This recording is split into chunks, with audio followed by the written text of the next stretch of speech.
እንኳን ደህና መጣ። እንኳን ደህና ቆያችሁ። እንዴት ናችሁ? እሺ ደህና ነን። ደህና ሞን ሰላም ነው አለ። ልደት እንዴት ነህ? እንዴት ነው? እግዚአብሔር ነይማ። ራሴን ላስተዋውቅ ነበር። አይ ልደት አውቃለሁ፣ አከብርሃለሁ። የምታስተምረው ነገር ደስ ይለኛል። እግዚአብሔር ሰላም ነው። እንዴት ነው? አለ ላስት ታይም ከእሷ ጋር እያወራን ፈለገ ገብቶ ማይሆን ነገር ተፈጥሮ ነበረ እና እሱ ነው በቃ ብልጭ ያለልኝ እና ተመሰከልኩብህ ከእሱ ጋር። አይ እውይ እያልኩኝ ኑሐሚን ናት ያን የሚያስገባችሁ። አሁንም አንተን ስታስገባ እውይ አይ ቲንክ ከኑሐሚን ጋር ቤተሰብ ናቸው። ይመጣልኛል ላይባቸው ያለው ኑሐሚንን እወዳታለሁ። ጥሩ ልጅ ናት እና ጎበዝ ልጅ ናት። ጠንካራ ሴት ናት ኑሐሚን። አይ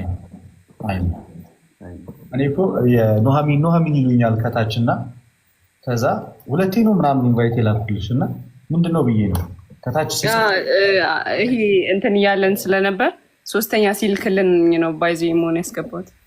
ችግር የለም። አይ ከኑሐሚን ጋር ዝም ብለን እንደ ቀልድ ወሬ ጀመርን እና ከዛም በኋላ ስለ አስተሳሰባችን ማውራት ጀመርን። አልያዛችሁ በቃ እናንተ ቆዩ። እኔም ችግር የለውም። ብዙ ህዝብ ኧረ ቆይ ልደት አንድ ጥያቄ ልጠይቅ።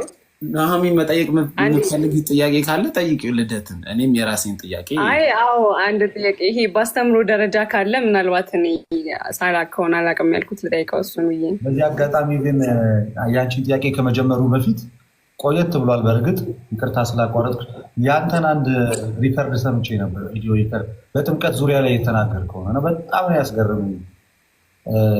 ያመነ የተጠመቀ ይድናል ምናምን ብለህ ያብራራህበት መንገድ በመዳን ትምህርት ዙሪያ ላይ እንዴት አግኝቼ ላመሰግነው ስል ዛሬ አገኘው።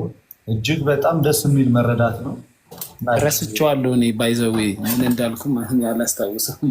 ምናልባት አንተ ልትረሳው ትችላለህ፣ ግን እኛ ጋር አለ ሪከርዱ ራሱ ሰምቼው የእኛ ልጆች ለቀውት በጣም ደስ የሚል መረዳት ነው። በርታ። አይ አሁን ራሱ ባይዜ መሆን አሁን ራሱ ስለመዳን ስትናገር የነበረው ወይ በጣም ደስ የሚል ነገር ሰው ንስሐ ገብቶ ሚስጥራትን ፈጽሞ ነው የሚድነው ምናምን ያልክበት እንትን ልደትን ጠይቄ አይ አሁን ትዝ ብሎኝ እኮ ነው ስለተመቸኝ። አደራ ልደት አምናሃል፣ ተጠምቀሃል፣ እንዲህ ነህ፣ የት ጉባኤ ነህ ምናምን እንዳትለኝ። እንደፈለገ አምናለሁ፣ በእግዚአብሔር አምናለሁ እኔ እና ለእሷም እንዳልኳት የሰው ልጅ ጭንቅላት ይጠይቃል፣ የኔ ደግሞ አያውቁም መጠየቁ እና ከነዛ ጥያቄዎች መካከል ኑሐሚን አሁን ያንን ስታስታውሳኝ ብሊንክ አደረገልኝ እና ጠየኳት እሱን ጥያቄ። ስለዚህ በዛ ዙሪያ ብቻ የምታውቀው አስተምሮ ካለ ንገረን። ቶሎ አደርግሃለሁ። አንተ የተሻልክ ኢየሱስ ክርስቶስ ከትንሣኤው በፊት የነበሩ ሰዎች ነበሩ አይደል? እነዛ ሰዎች ሁሉም ጸድቀዋል በመጽሐፍ ቅዱስ። ይሄ ዶግማቲክ በሆነ ወይ የተጻፈ ሪትን የሆነ አስተምሮ አለ በዚህ ዙሪያ ወይስ ቪው ነው ያለው? በዚህ ዙሪያ ስፔኩሌሽን ያለው ቪው ያለው እንጂ ኤግዛክትሊ እንደ ትምህርት እንደ ዶግማ ክርስቶስ ከመምጣቱ በፊት የነበሩ ክርስቶስ ሞቶ እነዛም ሁሉ ጠቅልሎ አውጥቶ እንደዚህ አድኗቸዋል፣ አጽድቋቸዋል የሚል እይታዎች አሉ። በእይታ ደረጃ በቪው ደረጃ ነው እንጂ በአስተምሮ ደረጃ እንደዛ የሚል አስተምሮ የለም። እኔ ልጅ እያለሁ የነገርኳት እንደዛ ብሎ የሆነ ሰውዬ ሲያስተምር ሰማሁ። ከዛን አይምሮዬ ላይ እስካሁን ድረስ ጥያቄ ይፈጥርብኛል አልኳት። ኑሐሚን ደግሞ በሱ አስተምህሮ ብቻ በሱ ወይ አምናለው ነገር ነው ያልሽ። እኔም እንደዛ ነው ማለት ነው። እኔ ደግሞ የጠየቅኳት ልደት እሷ ምን መሰለህ፣ እኔ ከመጽሐፍ ቅዱስ በጣም የምጠላው ካራክተር የምጠላት ሴትዮ ወይ ደግሞ በጣም መጥፎ ናት ብዬ ከማስባት ሴትዮ አንዷ ንግስት ኤልዛቤል ናት። ንግስት ኤልዛቤል በምትሞትበት ወቅት መጽሐፍ ቅዱስ እንደሚለው ተፈትፍጣ ውሾች በልተዋት ነው የሞተችው። እስከዛ ድረስ እንደምናውቀው በመጥፎ ስራዋ ነው እስከ መጨረሻ ድረስ ቀጥላ የሞተችው እና ሌላ ደግሞ በአንድ በኩል እንደ ንጉስ ዳዊት እንደነ ሳሙኤል ያለ ደግሞ እግዚአብሔር እንደ ልቤ ያላቸው ሰዎች ሞተዋል። የሱ ቆመ ወይስ የኛ ነው ቆመ? የሱ እና አሁን በዛ አስተምህሮ ከሆነ እኔ ፌር አይደለም ብዬ አስባለሁ አልኩኝ። ማለት ሁለቱም ተነስተው ከኢየሱስ ክርስቶስ ጋር ገነት ገብተዋል ከሆነ እንደዛ ካልገኝ እኮ ሞት ፈርዖንም አስበው ያን ህዝብ ጨብጭቦ ማለት ነው እኮ ፈርዖንም ሁሉም አለ በጣም ብዙ አለ። እኛ በአስተምሮ ደረጃ እንደ ሃይማኖት ይዘን ሁሉም ድነዋል የሚል እምነት የለም። በቃ በሱ ዙሪያ ላይ እንዲያ ነው እንዲህ የተባለ ነገር የለም። እኛ ከክርስቶስ ሞት በኋላ ግን እያመኑ የተጠመቁ ሰዎች እንደሚድኑ በትምህርት ደረጃ አለ። ከዛ ውጭ ያለው እይታዎች አሉ። ሃይማኖት እኔም እሱን ያልኩት ለምን አይምሯችን ጠያቂ ነው እና ብዙ ጊዜ ለእሷም እንዳልኳት እግዚአብሔርም በውዴታ የእግዚአብሔር ክብር የእግዚአብሔር ፍቅር ገብቶት እግዚአብሔር የሚያመልክ ሰው ብዙ ሰው አለ። እንደዛው ደግሞ የነገን ቁጣ ፈርቶ ነገ ሲኦል መግባትን መቃጠል ፈርቶ በጽድቅ መንገድ ለመሄድ የሚጥር ሰው አለ እና ለእንደሱ አይነት ሰዎች በዛ መንገድ ለመሄድ ለሚያስቡ ሰዎች እንደዚህ አይነት ትምህርቶች ትንሽ መሰናከያ ሊሆኑ ይችላሉ ነው። እኔ ኦልሬዲ እንትን ብያለሁ። ምሬት ጥያቄ ፈጥሯል። ይሄ በዚህ የሚመለስ ነው። ሹር ነገር የለም። ሌላው ደግሞ ሰላም ወንድሜ እንዴት ነህ? መዝሙር ያሬድ ይባላል። መዝሙር ያሬድ የሚያገለግል ነው። ወንድማችን ነው፣ አስተማሪያችንም ጭምር ነው እና እንዴት ነህ? እንደዚህ አይነት ቦታ አንዳንዴ መገኘት ጥሩ ነው። ወንድም ብቻ ነኝ። አስተማሪ ልደትሻ ነው። እኔና ኑሐሚኔ ተማሪዎች ነን። የልደት የመምህር ልደት ኑሐሚኔ ሰላም ብያለሁ። ደህና ነኝ። ዲያቆን ነው እሱ ሞን። እሺ እኔም መማር እፈልጋለሁ። እርግጥ አሁን ያለሁበት ህይወት እንደነገርኳችሁ ችግር ያለበት ህይወት ነው፣ ግን መማር እፈልጋለሁ። ሌላው ደግሞ የጠየኳት ጥያቄ ሰይጣን በብሉይ ኪዳን ጊዜ አይዶን ነው የት እንደሆነ አላውቅም፣ ግን እግዚአብሔር ድረስ ይገባል አልኩ እና እግዚአብሔር ድረስ ገብቶ ሰዎችን ይሄ ያንተ ሰው እንዲያርጉ ይሄ እንዲያርጉ ምናምን ብሎ ይከስ ነበር። በአዲስ ኪዳን ግን እንደዚህ አይነት ነገር የለም እና ሰዎች በብሉይ ኪዳን ሲሞቱ የት ነበር የሚሄዱት? ጻድቅም ሆነ ጽድቅም የሰራም ሆነ መጥፎም የሰራም ሰው የት ነበር የሚሄደው ብዬ ጠይቄያታለሁ። ለሱ ጥያቄ መልስ ካለ ደስ ይለኛል። እባክህ ያሬዶ፣ እኔ አንድ ጥያቄ መልሼላቸው ነበር። አሁን ቆንጆ ጥያቄ ነው፣ ደስ የሚል ጥያቄ ነው። መዝሙር ያሬድ፣ አንተ ደግሞ አሁን መልስለት። እኔ መጀመሪያ ሁለተኛውን ለአንተ ድሉን ልስጥ። እሺ ቤቴ ሌላ ርዕስ ከፍቼ እያወራው ነበር እና እሱ ላይም ሀሳብ ብትሰጡበት ደስ ይለኛል። ልደት አንተ ጋር ስንት ሰው አለ? አልሞስት አሁን 905 ሰው ምናምን ደረሰ። ኑሐሚኔ ስንት ሰው አለ አንቺ ጋር? 450። እሺ መሆን ነው የሚለው ስንት ሰው አለ አንተ ጋር ወንድሜ? እኔ ጋር 550። እሺ ልደትሻ የሆነ ቪዲዮ ፖስት አድርጌ ነበረ ነቢይ ጥሌ ያስተማረው ትምህርት እና አይተው ከሆነ ሜንሽን አድርጌያለሁ አይገስ መሰለኝ። ሁለት አይነት አክሊል አለ፣ የጳውሎስ አክሊል እና የኢየሱስ አክሊል። ከበረታችሁ የኢየሱስ አክሊል ታገኛላችሁ፣ ደከም ካላችሁ ደግሞ የጳውሎስን አክሊል ታገኛላችሁ የሚል ትምህርት ሰምተሃል? ሰምቼዋለሁ እና እንትን አላልኩትም፣ ግን ቪዲዮ አልሰራበትም። አስገርሞኝ ሰምቼዋለሁ። ኑሐሚኔ የጳውሎስ አክሊል የኢየሱስ አክሊል ይባላል እንዴ ለሰዎች የሚሰጥ? ኧረ እኔ ዛሬ ገና ሰማሁ። እኛም ሁላችንም ስንሰማ ደንግጠናል። እንትን እንልበታለን፣ በደንብ እንሄድበታለን። አሁን ወንድማችን ያነሳው ላይ ሀሳብ እንቀጥልበታለን። መልካም እሺ፣ ቪዲዮም ስላለኝ ማሳየት እችላለሁ። ወንድማችን እንግዲህ የጠየቀን ጥያቄ በብሉይ ኪዳን የነበሩ አባቶቻችን ሲሞቱ የት ነበር የሚገቡት አይደል ጥያቄ? እና አይ ቲንክ ደግሞ ስለ ሰይጣንም ጠይቀናል። ኦኬ ሶ በብሉይ ኪዳን የነበሩ አባቶቻችን ሲሞቱ መልካም የሰሩት ደግም የሰሩት መልካም የሰሩትም ወደ ሲኦል ይሄዳሉ። ምክንያቱም ገነት ተዘግታለች፣ አዳም ተባሯል፣ ወደ ሲኦል ይሄዳሉ። ግን መልካም የሰሩ አባቶቻችን ደጋግ አባቶቻችን በእግዚአብሔር ጥበቃ በሲኦል ውስጥ ቢሆኑም ግን የእግዚአብሔር ጥበቃ ግን በዛ ይጠብቃቸው ነበር። የእግዚአብሔር ክልላ የእግዚአብሔር ጥበቃው ከነሱ ጋር አለ። ምክንያቱም ስታስበው በፈርዖን እኩል ነው ኢሳያስ የሚታየው፣ በናቡከደነጾር እኩል ነው ዳንኤል የሚታየው አይደለም። ስለዚህ እነዚህ ደጋግ ታምነው ጻድቃን እኮ ነበሩ። ባይዘው በብሉይ ኪዳን ጻድቃን ነበሩ። ኦኬ ጻድቆች እኮ አሉ። ግን ምንድነው የዘላለም ሕይወትን ግን አላሰጡም ነው። ስለዚህ ሲያርፉ ደግሞ እንዴት ሄዳሉ? እንግዲህ ትንሣኤ ሙታን የለም፣ ገነት ዝግ ናት። ስለዚህ በሲኦል ቢሄዱም ግን የእግዚአብሔር ጥበቃ በዛ በሲኦል ሳለች ትጠብቃቸው ነበረ ብለን ነው ምናምነው ምናስተምረው። ምክንያቱም እግዚአብሔር ፌር ስለሆነ ትክክለኛ ፈራጅ ስለሆነ ኋላም ደግሞ በመስቀሉ ጌታ በተሰቀለ ጊዜ ወደ ሲኦል ወርዶ በሲኦል የነበሩትን ነፍሳት ወደ ገነት እንደወሰዳቸው እናምናለን። ስለዚህ የመጀመሪያው መልስ እሱ ነው። መልሼ ልከሆነ ያ መልሰ ገብቶኛል። ሲኦል ነው ግን ክሊር አልሆነልኝም። ማለት ሲኦል ውስጥ ሌሎች ኃጢአተኞች ይቃጠላሉ፣ እነዚህ አይቃጠሉም ነው ወይስ ሰቃዩ ያገኛቸውም የሲኦሉ? ጥሩ ሉቃስ ወንጌል ምዕራፍ 16 እናንብብ። አይ ቲንክ እሱ ክሊር ያደርግልሃል። ሉቃስ ወንጌል ምዕራፍ 16 እንዲህ ይላል ስለ አልዓዛር ማለት ነው። ፍርፋሪ ቀጭን የተልባ እግር። አዎ ጎበዝ። እሺ ቀይ ልብስና ቀጭን የተልባ እግር የለበሰ አንድ ባለጠጋ ሰው ነበር። ዕለት ዕለትም እየተመቸው በደስታ ይኖር ነበር።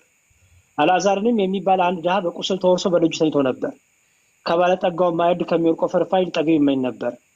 ውሾቹ እንኳን መጥተው ቁስሎቹን ይልሱ ነበር። ድሃውም ሞተ፣ መላእክትም ወደ አብርሃም እቅፍ ወሰዱት ይላል። አስተውል። ወደ ተሰዱት ላይ ወደ አብርሃም እቅፍ። ባለጠጋው ደግሞ ሞተና ተቀበረ ይላል። ኦኬ ሁለት ነገር ታያለህ።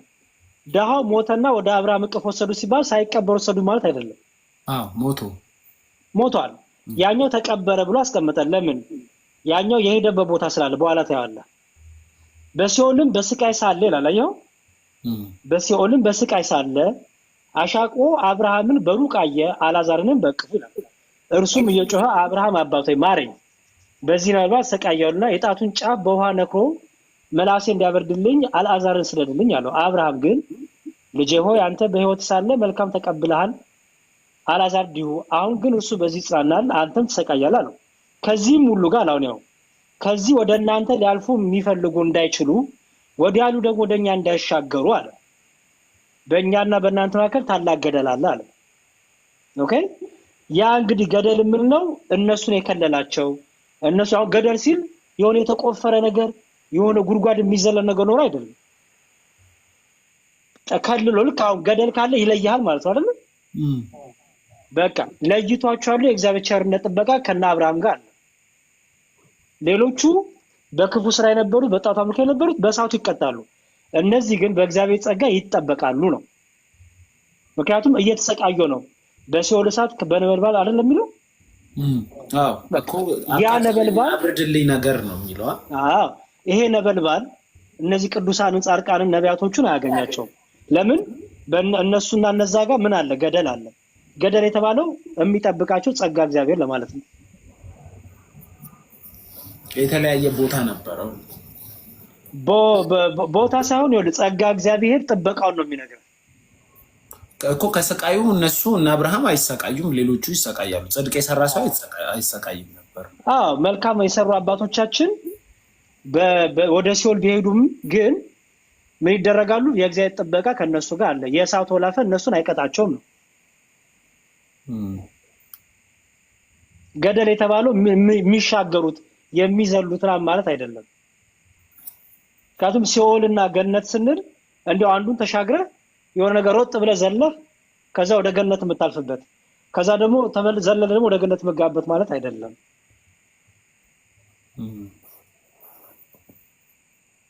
ትንሽ ኮንፊውዝ የሚያደርግ ነገር አለ፣ ግን ሀሳብህ ገብቶኛል።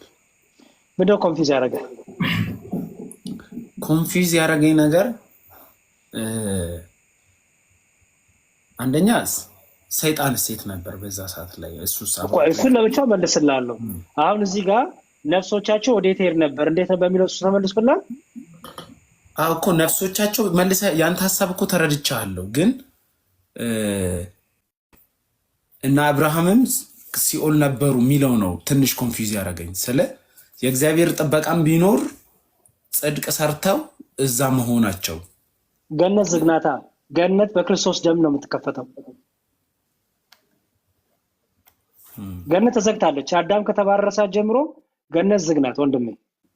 ምክንያቱም ገነትን ዘጋውና የምትገለባበጥ የእሳት ሰይፍ የያዘ መልአክ አቁሞ አዳምን እግዚአብሔር አባረረው። ክርስቶስ ራሱ የመጣበት ምክንያት እኮ ገነትን ሊከፍትልን ነው። በቀኝ የተሰቀለ ወንበዴ መጀመሪያ የገባው እሱ ነው። እውነት እውነት እልሃለሁ ዛሬ በገነት ከኔ ጋር ትሆናለህ አላለውም ጌታ? በቃ ጌታ የመጣበት ትልቁ ዓላማ ያን ያጣነውን ገነት የእግዚአብሔር ልጅነት መመለስ ነው። ክርስቶስ መስቀል ላይ ተሰቅሎ ደሙን ቤዛ እስኪሆን ድረስ እነዚህ ገነት ዝግናት። ስለዚህ ነፍሳት ሁሉ ወደ ሲኦል ይሄዱ ነበረ። ለዚህ ነው ጴጥሮስ ምን አለ መሰለህ? አንደኛ ጴጥሮስ ላይ እሱ ላነብልህና ልደትሻው ይቀጥላል። አንደኛ ጴጥሮስ እንዲህ ይላል። አንደኛ ጴጥሮስ ምን ብሎ አስቀመጠ መሰለ? ወደዛ ከመሄዳችን በፊት እቺን ጥቅስ ብንጨምርለት እሺ ሐዋርያት ሥራ ምዕራፍ 2 ቁጥር 27 ላይ ነፍሴን በሲኦል አትተዋትምና ቅዱስህም መበስበስን ያይ ዘንድ አትሰጠውምና ብሎ ሐዋርያት ሥራ ምዕራፍ 2 ቁጥር 27 ላይ ነብዩ ዳዊት አስቀድሞ የተናገረው ትንቢት አለ። ነፍሴን በሲኦል አትተዋትምና ማለት በሲኦል ያሉ ሰዎች የተተዉ የተረሱ ናቸው አይደል? ቅዱስህም ምን ያይ ዘንድ መበስበስን ያይ ዘንድ አትተውም ብሎ የእግዚአብሔር ረድኤት መልካም ካደረጉት ሰዎች ጋር በረድኤቱ እንደሚጠብቃቸው መዝሙረኛው ዳዊት በሐዋርያት ሥራ ምዕራፍ 2 ቁጥር 27 ላይ የእሱን ትንቢት አዲስ ኪዳን ላይ አምጥተው አስገብተውት ተመልክተናል። እንደገና መዝሙረ ዳዊት መዝሙር 22 11 ላይ አቤቱ ቅዱስህን በሲኦል አትተወውም እያለ የተናገራቸው ነፍሴን ጠበቅካት፣ ነፍሴን አዳንካት፣ ከጉድጓድ አዳንካት እያለ በርካታ ቦታዎች ላይ በጣም ወደ 60 አካባቢ የሚሆኑ ጥቅሶች አሉ። መዝሙረ ዳዊት ላይ ብቻ ነፍሱን እንዳዳነው እንደጠበቀው የሚያሳዩ አንድ በአንድ መዘርዘር ይቻላል። ጠቅለል ሲል ምንድን ነው እግዚአብሔር እንግዲህ ኢንፋናይት ነው እንደምታውቀው፣ የትም ቦታ ላይ አለ።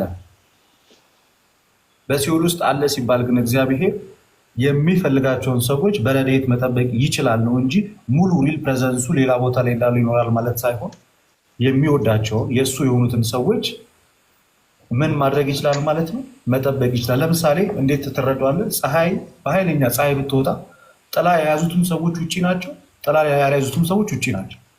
ጥላ የያዙት ሰዎች ፀሐዩ አይነካቸውም፣ ግን ደሴም ፀሐይ ይመጣል እነሱ ላይ። ልክ እንደ ማንኛውም ሰው ተመሳሳይ ምድር ላይ ያሉ፣ ልዩነቱ የነዚህ ጥላ መያዝ እና የነዛ ለመያዝ ነው እንጂ እዚችው ደካማ ምድር ላይ ሁለቱም አሉ። በእነዚያ ሴንስ መረዳት ይችላል ናቸው።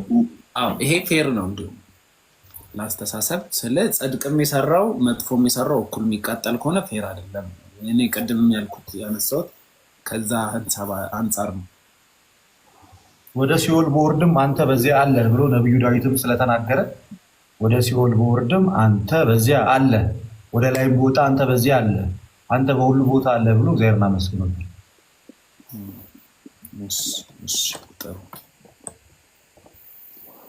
በቃ ሰው አንደኛ ጴጥሮስ ምዕራፍ 3 ቁጥር 19 ደግሞ ጨምረህ አንብበው።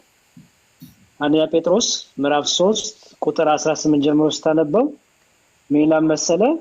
አንደኛ ጴጥሮስ ምዕራፍ 3 ከቁጥር 18 ጀምሮ ክርስቶስ ደግሞ ወደ እግዚአብሔር እንዲያቀርበን እርሱ ጻድቅ ሆኖ ሳለ ስለ አመፀኞች አንድ ጊዜ በኃጢአት ምክንያት ሞቷልና በስጋ ሞተ፣ በመንፈስ ግን ሕያው ሆነ። በእርሱም ደግሞ አለ በወህኒ ሄዶ በወህኒ ለነበሩ ነፍሳት ሰበከላቸው ይላል።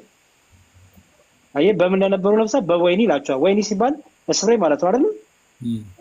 እንግዲህ በወህኒ የነበሩት ነፍሳት ሲባል ወህኒ የተባለው በወህኒ የተመሰለው ሲኦልን ነው። ምክንያቱም በአጋንንት ታስረው ተይዘው የነበሩ ነበሩ፣ በሰይጣን ተይዘው።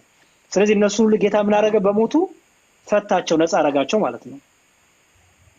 እና ነፃነት ተሰበከላቸው ሲል አዳናቸው፣ ተቤዣቸው እንደማለት ነው። እና ቅድም ልደት እያለ ትንቢቱ መዝሙረ ዳዊት የተነገረው ኋላ ለጊዜው ዳዊት ስለራሱ ተናገረ፣ ኋላ ፍጻሜው ለክርስቶስ የተባለ በሁለቱም መልኩ ይተረጎማል ማለት ነው። ሰይጣን የነበረ ነበር ሁለተኛው። ይሄ ላይ አሁን ደህና ነህ? ይሄ ላይ መረዳት አለ። ኦኬ ልደት የሚጨምር ነገር አለ እንዴ? ቅድም ጥቅሶቹ ምናልባት ልስጥህ እንጽፋቸው ከሆነ አይ ችግር የለም። እሺ እኔ ምንድነው ሁለቱም እኩል የሚቃጠሉ ከሆነ ፌር አይደለም። ከዛ ሁለቱንም ደግሞ ኢየሱስ ክርስቶስ ሞቶ ሁሉንም ማወጣቸው ከሆነ የና አብርሃም ጥቅማቸው ማለት የእግዚአብሔርን ስም ስትይዝ አብረ መሰደድ አለ፣ መወጋት አለ፣ የምድራዊ ኑሮ አይመችህም፣ ብዙ ነገር አለ። እነሱ በዛ ሪዋርድ ከሌለው ሰው ወደዛ አይሄድም። የሰው አይምሮ እንደዛ አያስብም። እንዴት ልበልህ? እኔ ሀሳቡ ያስፈልኛል ማለት የፈለግከው መልካምም አድርጎ መጥፎም አድርጎ ሲሆን የሚገባ ከሆነ ምንድነው ጥቅሙ? የዛ ሰው መልካም ማድረጉ ምድር ላይ እሱን እየገዛ መኖሩ ምንድን ነው? ሁሉም ደግሞ ወደ ሲኦል የሚገቡ ከሆነ ማለት ሁሉም ደግሞ ወደ ገነት ጠቅልለው የሚገቡ ከሆነ የነዛ ልፋት ምንድን ነው ነው ለበት የሚደረግ ጥረት። እንደ አጠቃላይ ቤተክርስቲያን ዩኒቨርሳሊዝም የሆነ ሳልቬሽንን አታስተምርም። ዩኒቨርሳል የሆነ ሳልቬሽን ዝም ብሎ ጥቅልልል ያለ ወደ ገነት የመጓዝ እንደዛ አይነት ግልጽ የሆነ እንደዚህ አይነት ትምህርት አይደለም ያለ። በሲኦል ውስጥ ቅድም ያሬድ አስቀምጦልሃል ረድኤተ እግዚአብሔር እንዳለ በአዲስ ኪዳንም በብሉይ ኪዳንም ሰፊ ጥቅሶች አሉ። ከክርስቶስ በፊት ያረፉ የሞቱ ሰዎች እንዳለ ከሲኦል ጥቅልልል ብለው ወደ ገነት ገብተዋል ብሎ በሃይማኖት ደረጃ በትምህርት ደረጃ እንደዚህ አይነት ትምህርት የለም። ግን አለ፣ እይተው አለ፣ ስፔኩሌሽኖች አሉ። እንደዛ ነው ብሎ አንዳንድ ጥቅሶች ይጠቀሳሉ። ከዚህ አይ እንደዚህ አይነት አለ፣ ይሄ ለዚህ ይሆናል፣ አይ በዚህኛው መንገድ እንደዚህ ይሆናል ተብሎ መሀል ላይ ቪዎች አሉ። እንደ ዶግማ ሳይሆን የየግለሰቦች ወይም ደግሞ በጣም በነገሮች ላይ የተራቀቁ አባቶች ያስቀመጧቸው ሀሳቦች አሉ በስፔኩሌሽን ደረጃ። ግልጹ ትምህርት ግን ምን መሰለ? ያመን የተጠመቀ ሄደ ነው። እኛ ሃይማኖት ማለት የተገለጠ ነገር አይደለ? ስለተገለጠ ነገር አለ የምናወራው። በአዲስ ላይ የተገለጠው ምንድነው? በልጁ በኢየሱስ ክርስቶስ የሚያምን የዘላለም ሕይወት አለው። ግልጽ ትምህርት አሁን ያ እዛ ላይ አሁን አስረግጠን እንናገራለን። ሌላ አስረግጠን ምናምን አንናገርም። ገብቶኛል። የሴጣኗ ግን ራሱ ጥያቄ ፈጠረችብኝ። አይ እንዳንፈራ ነው። አሁን አይ ቲንክ ሰይጣን ከእግራችን በታች ነው ብዬ ነው የማስበው። አሁን እግዚአብሔር ጋር እየሄደ የምትለው አፓርት ናት ትንሽ። አይ እግዚአብሔር ጋር እየሄደ ያልኩት ምክንያት እየሄደ ሳይሆን አይ ቲንክ ያው እኔ እንደነገርኳችሁ ድሮ ነው መጽሐፍ ቅዱስ ያነበብኩት። አሁን 8 ዓመት ምናምን ማንበብ አቆምኩ። ድሮ ግን በደንብ አነብ ነበር እና ስለ ኢዮብ ታሪክ ስለ ኢያሱ ምናምን ስናወራ ሰይጣን እንደዛ ሲል እርግጠኛ ቃሉን በዛ ወይ ባልለውም እንደሱ አይነት ነገር ያነበብክ ይመስለኛል። በተለይ ስለ ኢዮብ ነው የጥፋት ልጅ ብቻ የእግዚአብሔር ልጆችና የእንትን ምናምን በእግዚአብሔር ፊት ቆሙ እና እንደዚህ እሱ እኮ ይሄን አለው ይሄን ብትነጥቀው እንደዚህ ነገር ይል ነበረ። ኢያሱንም ደግሞ ምናምን የሆነ ነገር ብሏል አይደል? የኢዮብ ታሪክ በዋነኝነት ለብዙዎቻችን አስተማሪ ታሪክ ነው ላዩ ላይ። ምክንያቱም የኢዮብ ጋይስ እንዴት መሰላችሁ? እግዚአብሔር ይነጋገራል ሲባል የሆነ እንደዚህ ግልጥ ብሎ ሰይጣን እዚህ ጋር ይቆማል፣ እግዚአብሔር እዚህ ጋር እንደዚህ አይነት መንገድ አይደለም። እኛ እንደምናስበው አይነት መንገድ አይደለም። ሰይጣን እንደምታውቀው የትኛውንም ሰው ለመፈተን ይሮጣል አይደለም? እግዚአብሔር ግን ምን ያደርጋል? ረድኤቱ ስላለ የሰይጣንን እኛ ከማናውቀው እግዚአብሔር ከሚያውቀው ከስንት አደጋ ተርፈን ወደ ቤታችን እንገባለን። የእግዚአብሔር ጥበቃ ስላለ ምንድን ነው ኢዮብ በነበረበት ደግነት ሰይጣን በብዙ አይነት መከራዎች ሊፈትነው ቢመጣ የእግዚአብሔር ረድኤት ስለነበረ ፈተናዎቹ አልመጡም። ያለው ነገር ምንድን ነው? እንዲህ ሆነ ፌስ ቱ ፌስ የማውራት ጉዳይ ሳይሆን እግዚአብሔር ያደረገው ምንድን ነው? አምላክነት ኃይሉን ተጠቅሞ ከነፍሱ ውጭ ወደ እሱ የሚወጡትን ፈተናዎች መከላከል ነው ያቆሙ። ባጭሩ እንደማይክደው ስላወቀ። ስለዚህ እዛን ሰዓት ላይ ሰይጣን በግልጽ አገኘው ማለት ነው። በግልጽ ፈተነው፣ አስጨነቀው፣ እስከ መጨረሻው ድረስ ታገለ። እምነቱ ሊሸረሽር አልቻለም። ስለዚህ ራሱ በአንደበቱ መሰከረ። በቃ እኔ ኢዮብን ምንም ማሸነፍ እንዳልቻለ፣ ምንም እንኳን ከነፍሱ ውጭ ሌላው ፍቃድ ቢሰጠውም ማሸነፍ እንዳልቻለ። ይሄ ደግሞ እግዚአብሔር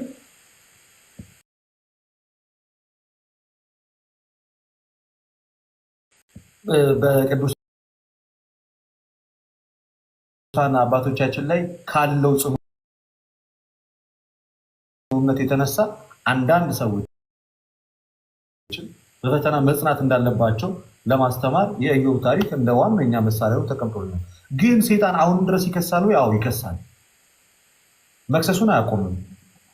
መክሰሱን እንዴት ነው የሚከሰው ብለን ስናስብ በፍርድ ቤት አይነት ሴንስ ሳይሆን ቆንጆ የኃጢአት ድግስ ያሳየንና እዛ ድግስ ውስጥ ገብተን ከዛ ኃጢአት ውስጥ ከገባን በኋላ ያለመውጣት ስሜት ውስጥ ይከተንና የጸጸት ክስ ይከሰናል። በቃ ወድቀሃል ከዚህ በኋላ ከዛ ምን ትላለህ? በራስ ባንደበት እኔ ለእግዚአብሔር የምጠቅም ሰው አይደለም፣ እኔ በቃ ከዚህ በኋላ እግዚአብሔር አይፈልግም እያል ጀርባህን እየሰጠ ትሄዳለህ፣ ከእግዚአብሔር እየተለየ ትሄዳለህ። ስለዚህ በአንተ ስጋ ማን አዛዥ ሆኖ ይቀራል ማለት ነው? ራሱ ሰይጣን አዛዥ ይሆንና በእግዚአብሔር ፊት ኃጢአተኛ ሆነህ እንድትታይ ያደርጋል። ክሱ እሱ ነው። በዚህ መንገድ ግን ራዕይ ዮሐንስ ምዕራፍ 12 ቁጥር 7 ላይ የወንድሞቻችን ከሳሽ ግን በክርስቶስ ኢየሱስ ድል እንደተደረገ ይናገራል።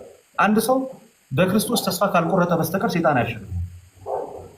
በክርስቶስ ተስፋ ካልቆረጠ በስተቀር ምክንያቱም በፊት ላይ ዛሬ እንደምታውቀው ሰይጣን ኃይል አለው በእኛ ላይ ክርስቶስ እስኪገለጥ ድረስ ብዙዎቹን አይታል። ኢሳያስ ጽድቃችን የመርገም ጨርቅ ሆነ ብሎ እስከሚናገር ድረስ በጣም በርካታ ጥቅሶች አሉ። ጌታ ኢየሱስ ክርስቶስ ግን ከመጣ በኋላ በዚህ በቆላስይስ ምዕራፍ 2 ቁጥር 14 ላይ በትእዛዙ ተጽፎ የነበረውን ዲያብሎስን በመስቀል ጠርቆ ከመንገድ አስወግዶታል። መንገዱን ዘግቶታል፣ ከመንገድ አስወግዶታል። ስለዚህ አንተ በነፃ ፈቃድ ለሰይጣን ትንበረከካለህ እንጂ ሰይጣን በኃይሉ አንተ አንበረከከም። አሁን ሰዎች ነፃ ፈቃዳቸውን የመጠቀምና ያለመጠቀም ጉዳይ ነው። እሺ ብለህ ለሱ ተላልፈ ከተሰጠ ወይም ይቆጣጠራል። ግን በክርስቶስ ኢየሱስ ኃይል በስሙ ጉልበት ከተዋጋኸው ግን ሰይጣንን ተቃውሙት ከእናንተ ይሸሻል እንዳለ ስትቃወሙ ከአንተ ይችላል። ግን ፊዚካል ልጨምርልህና ወንድሜ የመጽሐፈ ኢዮብ ላይ ሰይጣንም መጣ በመካከል ቆመ ሲባል ለሰይጣን ስፍራ ተገኝቶለት እንዲያው እግዚአብሔር ክብር ሰጥቶት ማለት አይደለም። ሊከስ መጣ ማለት ነው። ከሳሽ ነው ማለት ነው። በዚህ በአንደኛ ጴጥሮስ መልእክት ቅዱስ ጳውሎስ እንዲህ ይላል። አንደኛ ጴጥሮስ ምዕራፍ 5 ቁጥር 8 ምን ይላል? በመጠን ኑሩ፣ ቁሙ፣ በመጠን ኑሩ፣ ንቁም። ባላገራችሁ ዲያብሎስ የሚውጠውን ፈልጎ እንደሚያገሳ አንበሳ ይዞራልና ይላል። አዮ አሁን አንበሳ እንደዚህ ይዞራል አይደል? የሚውጠው ነገር ሲያገኝ ሰይጣን ሲዞር ይታያል። ይዞራል ማለት በቃ ሁሉ ቀን ይፈትናል፣ ሁሉ ቀን ይከሳል፣ ሁሉ ቀን በቃ አንተን ለመጣል ይጥራል ማለት ነው። ገባ? ሰው ልክ አሁን እዚህ ጋር ይዞራል ሲባል አንበሳ እንደዚህ እንደሚዞረው ለማለት አይደለም። በቃ አንተን ይከሳል፣ አንተን ሊጥል ይሞክራል፣ ይገዳደራል ማለት ነው። ተረዳኸኝ? በዛ ጊዜ ኢዮብን ለመክሰስ መጣ፣ ከሰሰ ማለት ነው ባጭሩ። ሰይጣን ከሳሽ ነው፣ ውሸተኛ ነው። ስለዚህ ምን አደረገ? ኢዮብ እኮ የሚያመልክህ፣ ኢዮብ እኮ የሚገዛልህ እንዲያው ልጆች ስለሰጠኸው ሀብት ስላለው ብሎ ክስ አቀረበ። እግዚአብሔር ጋር ሄዶ ነው ይኸውልህ መክሰስ ይባላል እሱ። ለምሳሌ ሲዞር በጠላቶ በሰይጣን የአባቶቻችን ኋላም ደግሞ የክርስቲያኖች ሁሉ ከሳሽ ነው ይባላል። ኦኬ ለምሳሌ ቀላል በእባብ ገላ ተሰውሮ አዳምና ሔዋን አሳተ ትባላል አይደል? የት ሄዶ ሰይጣን እባብ ውስጥ ገብቶ እኮ የት ነበሩና አዳምና ሔዋን? ኤደን ገነት። ሰይጣን ነበረ? ሰይጣን አይደለም። እሱ ነው። ሰይጣን ኦልሬዲ ተባሯል፣ ወድቋል። ገባ? ግን ምን አደረገ ማለት ነው? በእባብ ገላ ተሰውሮ መንፈሱ ማለት ነው። ገባ?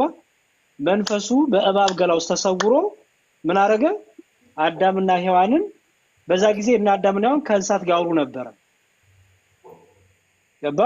አዳም እንስሳትን ሁሉ የሚያወራ ለእንስሳት ሁሉ ስም ያወጣ አዳም ነው። በነገራችን ላይ እግዚአብሔርም የፈጠረውን ፍጥረት በአዳም ፊት አሳለፋቸው። ለእንስሳቶች ሁሉ ስም ያወጣ አዳም ነው።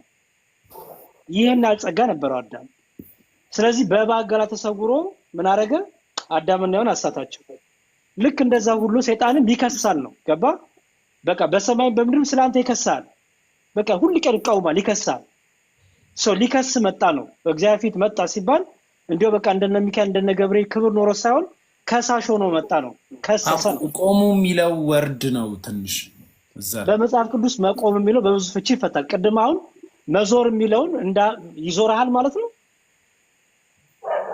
ሰይጣን እንደዚህ ይከረከራል ማለት ነው። መዞር ማለት ይሽከረከራል ሳይሆን አንተ በምትኖርበት እንትን ላይ ያለ ነገር ነው። ፈታህ አየኸው? ኤግዛክትሊ በአውዱ ፈታው አይደል? በቃ መቆም የሚለው በዛ ፍታው። ለምሳሌ አሁን መቆም በመጽሐፍ ቅዱስ አንደኛው ለመላእክት መቆም አለ። ገባ? ለመላእክት በእግዚአብሔር ይቆማሉ ይባላል። ለምስጋና፣ ለአምልኮ፣ ለጸሎት፣ ለውዳሴ ይቆማሉ። ሰይጣን ቆመ ስትል ለአምልኮ፣ ለውዳሴ፣ ለምስጋና ነው አይደለም? ይከሳል ነው ባጭሩ እኮ። ቢያንስ መጽሐፍ ቅዱስ ላይ እንደ መሰለ የተረዳሁት ፊት ለፊት በአካል መቆም ሳይሆን ሳምሃው ከእግዚአብሔር ጋር ኮንቨርሴሽን አላቸው ነገር ነው። ከሳሽ ነው ይኸውልህ። አሁን ዛሬ እያቀረበ ነው፣ እግዚአብሔር እየሰማው ነው ማለት ነው። ሰይጣን ለምሳሌ ክርስቶስ ኢየሱስ ይከራከርናል እኛለን እኛ ክርስቶስ ኢየሱስ ይከራከርናል ስንል ምን እያልን መሰለ? ሰይጣን መጥቶ ሲከሰን ክርስቶስ ልጄ ነው በደሜ አዳንኩት ነው አየህ፣ በደሜ ዋጀሁት ነው ብሎ ምን ያደርገናል? ይቤዠናል፣ ያድነናል እንላለን። ገባ? ለምሳሌ የሚዋቀስልን እኮ ነው አለን ክርስቶስን የሚከራከርን አለን። የሚከራከርን ከምድራዊ ነገር ነው። ለምሳሌ ዳዊት ሲጸልይ በመዝሙረ ዳዊት ምን አለ መሰለ? እግዚአብሔር ሆይ ክርክሬን ተከራከርልኝ አለው። አስተውል፣ ክርክሬን ተከራከርልኝ ሲል እግዚአብሔር እየመጣ በምድራዊ ነገስታት ፊት እየቆመ ይከራከራል ማለት ነው። እሱማ የመንፈሳዊ ስራ ነው እኮ። በቃ ይሄ የምናወራውን ይሄን ነው። አየው፣ መንፈሳዊ ዓለም ነው የምናወራው።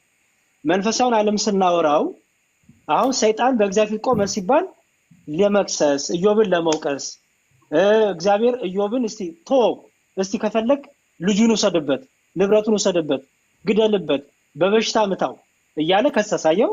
ይክድሃል እኮ እሱ እኮ ስላሟላለህት ነው እያለ ነው የሚከሰው። አሁን ክስ ነው ያቀረበው ሰይጣን። አየው፣ ያንን ወስደ ዳዊትም እግዚአብሔር ሆይ ክርክሬን ተከራከርልኝ ሲል ምን እያለ ነው ዳዊት? ፍረድልኝ አይደል? ፍረድልኝ፣ በሚጠሉኝ ፊት አንተ ፍረድልኝ፣ በሚከሱ ፊት አንተ ፍረድልኝ ያለ ነው።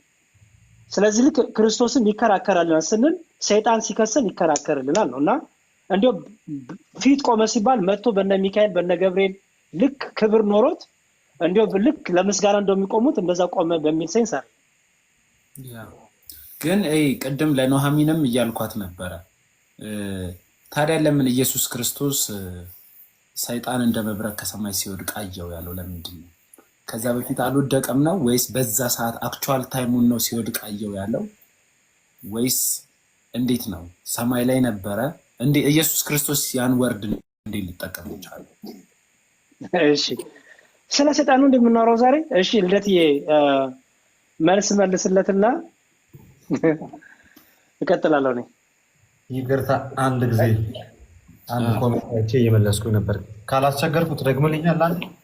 እሺ በመጀመሪያ ይቅርታ። መዝሙር እንዴት መሰለ የተገናኘ ነው እኛ መዝሙር እኔና ኖሃሚን የራሳችን ኮንቨርሴሽን ነበረ። እኔ ስለ እምነትም አልወያይም፣ ግን እንደ አጋጣሚ በተነሳ ሀሳብ ልደት ጋር ሄደው ኖሃሚን ሲሉት ልደት መጣ። ልደት ያለው ነገር እየመለሰልን አንተ ገባህ እንጂ ሆን ብለን ስለ ሰይጣን ልንከራከር አይደለም የገባ ነው። ስቀልድ ነው እኔ ችግር የለውም። ያለንን እንትን ለማለት ነው። እሺ ኢየሱስ ክርስቶስ ሰይጣን እንደ መብረቅ ሲወድቅ አየው ለምን አለ ነው ያልኩት። ልደት አክቹዋል ታይሙን ነው በዛ ታይም ሲወድቅ አይቶ ነው ኢየሱስ ክርስቶስ። እኔ የተረዳሁት ሀሳብ የነበረው ኢየሱስ ነው ያለው ወይስ ትንቢት ላይ ነው ያለው? ትንቢት ኢሳያስ ላይ መሰለኝ። ትንቢት ኢሳያስ ላይ አይደለ? ኢየሱስ ክርስቶስ ሉቃስ ላይ ነው ያለው። ሉቃስ 10 ላይ ሉቃስ 10:18 ሰይጣን እንደ መብረቅ ከሰማይ ሲወድቅ አየው እና ከዛን አይ ቲንክ ጴጥሮስ ነው ያለው ወይስ ሉቃስ 10:18 ላይ አለት ላይ ቤተክርስቲያን የገሃነም ደጆች ምናምን አንድ ሉቃስ ስንት ይቀርታ 10:18 ልደትዬ። እሺ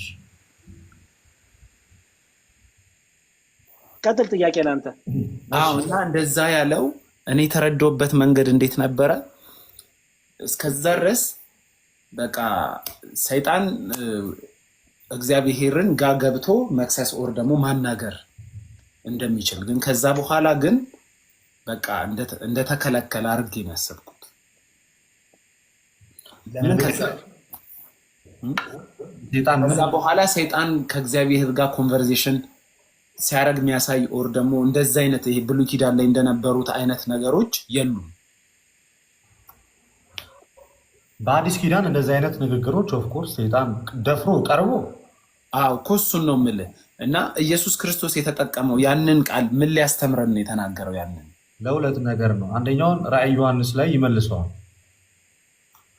ራእይ ዮሐንስ ላይ ይመልሰዋል። ለሁለት ነገር ነው። እንደዚህ ይላል፣ በሰማይ ሰልፍ ሆነ፣ ሚካኤልና መላእክቱ ዘንዶውን ተዋጉት ይላል። ዘንዶውም ከመላእክቱ ጋር ተዋጋ፣ አልቻላቸውም። ከዚያ ወዲያ በሰማይ ስፍራ አልተገኘላቸውም ማለት። ዓለሙን ሁሉ የሚያስተው ዲያብሎስ ሰይጣን የሚባለው ታላቁ ዘንዶ እርሱም የቀደመው እባብ ተጣለ፣ ወደ ምድርም ተጣለ፣ መላእክቱም ከእሱ ጋር ተጣሉ። ታላቅ ድምፅ በሰማይ ሰማሁ እንዲህ ሲል፣ አሁን የአምላካችን ማዳን ኃይል፣ መንግስት፣ የክርስቶስ ስልጣን ሆነ። ቀንና ሌሊትም በአምላካችን ፊት የሚከሳቸው የወንድሞቻችን ከሳሽ ተጥሏልና።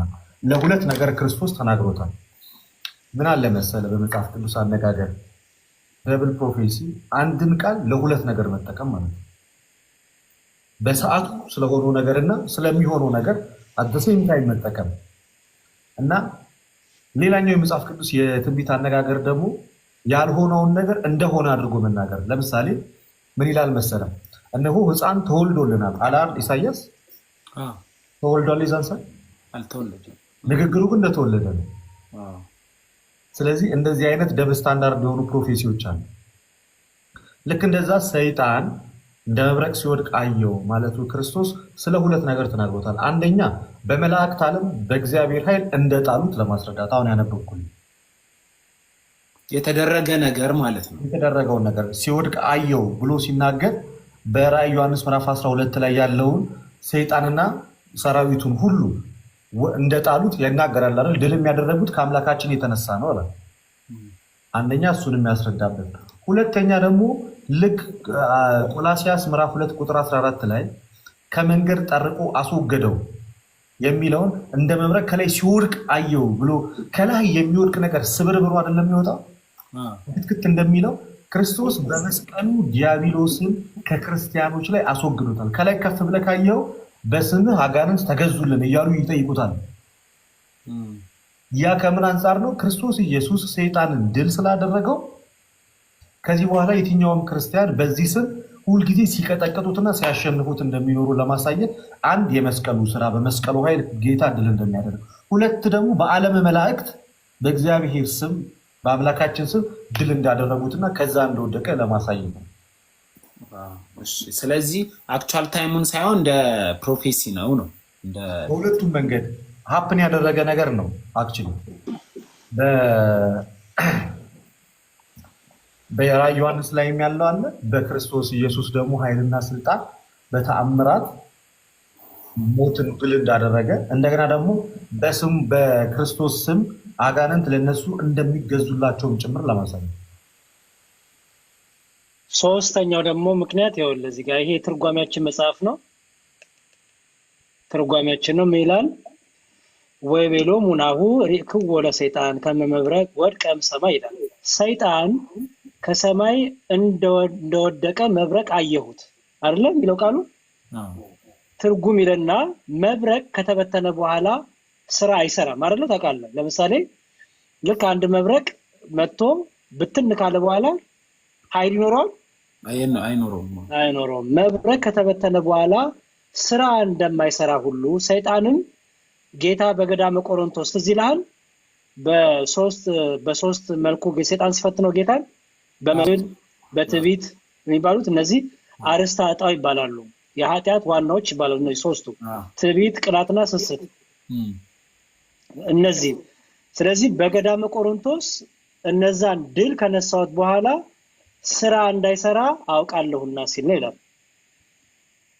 አየው፣ ኃይል የለውም ሲል ነው። ወድቋል፣ ተሸንፏል፣ ድል አድርጌዋለሁ ሲል ነው። እና ልክ መብረቅ ከወረደ በኋላ አቅም እንደማይኖረው ሁሉ ሰይጣንም ይህን ፈተና አቀረበ፣ ጌታ ድል አደረገው።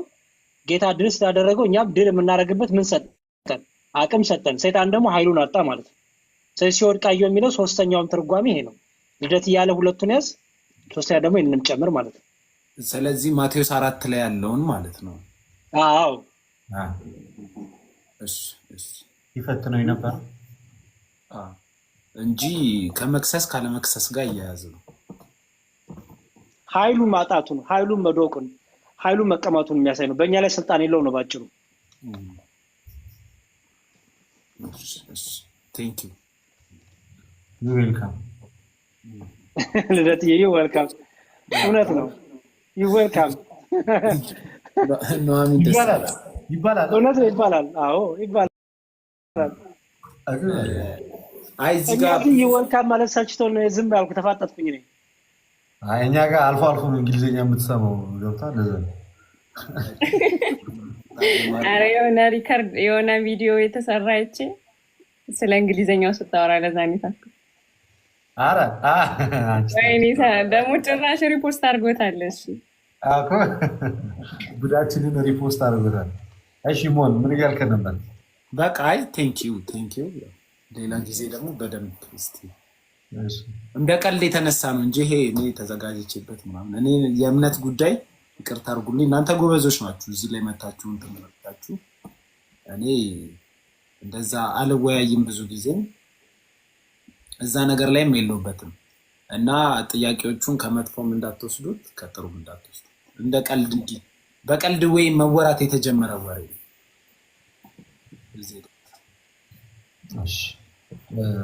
እኛ አጋጣሚ ተጠቅመን ተማምረንበታል። ይህን ጊዜ የሚሰጥ እግዚአብሔር ነው። በአጋጣሚዎች የሚሆን ምንም ነገር የለም። በዚህ ጊዜ በአንተ ምክንያት እኔ የምመለከተው ኦዲየንሱን በአንተ በኩል ያለ ይሰማኛል፣ በያሬድ በኩል ያለ ይሰማኛል፣ በኑሃሚን በኩል ያለ ይሰማኛል። በዚህ አጋጣሚ የተወሰነ ሰው እንኳን የሆነች ነገር አግኝተው የሚሄዱ ለእኛ ትልቅ ነገር ነው። ትልቅ በተለይ እንደኔ ጠያቂ እንደሆነ ሰው እኔ በጣም ጠይቃለሁ እና ብዙ ሰው ድፍረት ይመስለዋል። እኔ ግን ድፍረት አይደለም ብዬ አስባለሁ። ከነፍሴ የሚበልጥ ነገር የለም እና ለመዳን እስከሚፈጅብኝ ሰዓት ድረስ ሼምም ምናምን የለኝም። ለምን ብቻዬን ነው የምድነው፣ ብቻዬን ነው የምጎደው በወድቅም ብዬ የማስበው እና የሆነ ነገር ኮንፊውዝ ካደረገኝ የመጽሐፍ ቅዱስ ጥያቄም ቢሆን ደፍሬ እጠይቃለሁ። በጣም መልካም ነገር ነው መጠየቅ። መጠየቅ ጠያቂ ትውልድ አዋቂ የሚያደርገውም ከመጠየቅና ከመማር ነው። አይ እንዲህ ጠይቀን ብንማማር ይሻላል። እና ጨርሰናል ለዛሬ። እኔ ጨርሻለሁ። ኑሃሚን ጋር አልጨረስንም። ስለ ዮኒ ማኛ እያወራን ነበር። አይ እናንተ አውሩ፣ እኔ ልወጣ ነው። ሌላ ሰው የተሻለ ሰው አውሩና ለቀልድ ነው እንደዚህ አልኳት። ቅድም የሆነ ጥያቄ ጠይቂያት አይ ቲንክ ሪከርድ አድርጎ ፖስተዋታል መሰለኝ እና ቦዘርድ አድርጓታል። ለዛ እንደዚህ አልኳት። እንትን እናንተ አውሩ፣ የተሻለ ሰው አስገቡ፣ እኔ ልውጣ። ቴንኪዩ ግን ልደትም ስላወኩ ደስ ብሎኛል፣ ስለተገናኘን ደስ ብሎኛል። አመሰግናለሁ። ትምህርቶችንም አንዳንዴ እሰማለሁ፣ እገባለሁ፣ አያለሁ። ፈለገ ጋርም እንገናኛለን ብዬ ኑሃሚን እንዳጣላችን ታስታርቀናለች። ግድ ነው። ፈለገ ኃይለኛ ነው። በቃ እናወራለን። ቴንኪዩ መዝሙር ልደት ኑሃሚን እንገናኛለን።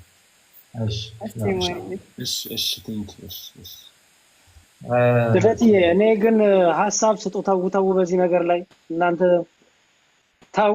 ኑሃሚን ምን ይመስልሻል ይሄ ትምህርት? አይ ቆይ ግን ዲያቆን